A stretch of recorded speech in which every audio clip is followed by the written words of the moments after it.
Meron daw pong riot dyan sa Maynila. Pambira. Dapat nagmamahalan na kayo. Ano nangyari? RH29, Boy Gonzales. Saan yan, Boy? Dito yan sa may tabuting Katunying. At napatabi kami ng oras, de oras habang binabagtas namin itong Rizal Avenue.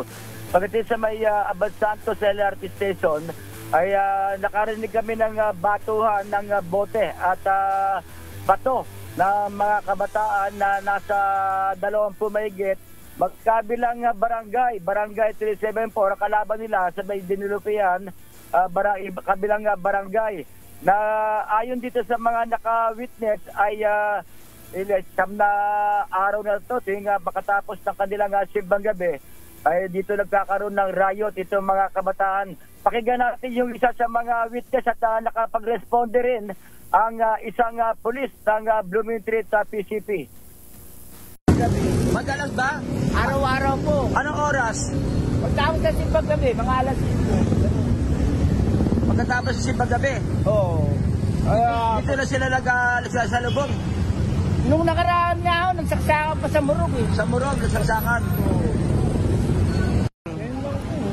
Ngayon mo lang nakita? Pagka nagro-ronda ka rito, wala naman. Yan na, Anthony, yung sa mga na-interview natin kanina. Alas 6 ng umaga nung makita namin nagbabatuan itong mga kabataan, riot na mga grupo ng kabataan ng magkabilang barangay sa Tabunting Street sa Santa Cruz, Maynila. Ito si Boy Gonzales para sa DZRH, una sa Pilipinas, una sa Pilipino. Kasama ang 2x2 Tandem Anthony Taberna at Jerry Baja, ACS